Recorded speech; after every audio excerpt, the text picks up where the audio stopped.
I am going to show you how to fully customize and import photos into this digital notebook. So here's your Algebra 2 digital notebook. It is a full year review. Here it says my name is. In order to add your name, you can do this in a couple of ways. You can import a text box. So you can just kind of put a text box over there and you can put your name.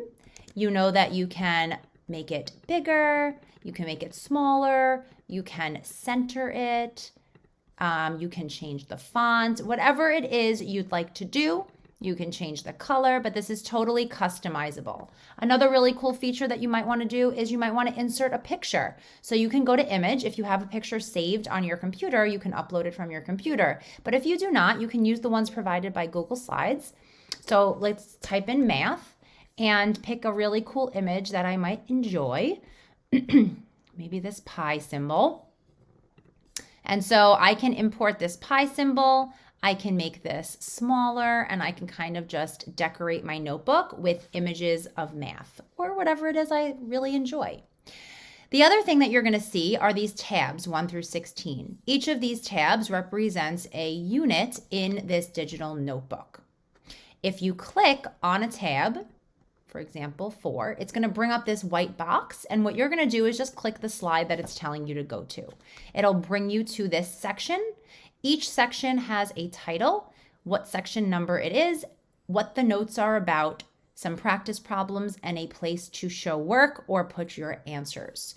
So let's just kind of go through what each section could look like. So these are some notes, right? Some vocabulary words, some examples. Your teacher will give you more information on what to actually write on these slides. Here are some questions for you to try in your notes. If you see the word notes at the top of the page, that means it is a notes category. Okay, so there's quite a few notes. For this is the practice problem. So if you see practice problems, that means that you are going to be using this as a practice problem. Again, if you would like to upload work, you can do it in multiple ways.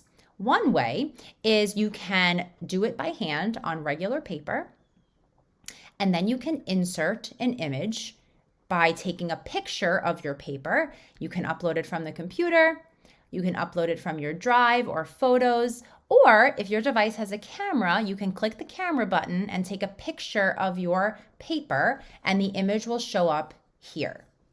So that is one way to upload. You can do it by hand and then take a picture and upload it. Another way that's really cool, especially if you have a touch screen or a writing utensil to go with your device, is if you click on this little scribble tool here. This little scribble tool is going to allow you to draw directly on this slide. So I can just kind of doodle. And what's really cool about that is that you can just use your own handwriting. So you can write directly on this. The easiest way to do that, again, is if you have a touchscreen where you can use your finger or a writing utensil. The other thing you can do, and it's not going to work for all topics, is that you can insert a text box again, and you can kind of just type out your answer. So x-intercepts, in this case, right, you could write -1, 1, and 0. I do not know if those are the right answers. Do not copy them. Y-intercepts, right? So I can kind of just type in my answers if that is an option that you like. At the bottom of every single screen, there is a little arrow that is going to bring you to slide 1. And what that's going to do is it's going to bring you back to the front of your notebook. That's going to help you kind of manage your tabs as well. So we're done with that section. You want to come back to get a different tab, you can do that.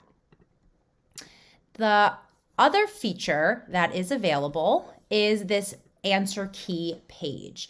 And the goal of this answer key page is you can kind of do it however you'd like. You can use it for whatever makes the most sense for you, but it was really put there so that you can show work or have all your answers in one place if there was not enough space provided on the actual practice questions. So the practice problem is here. Maybe you're taking, you're writing it with your paper and pen and you want to upload it instead of uploading it over the question. Maybe you just kind of want to upload it here.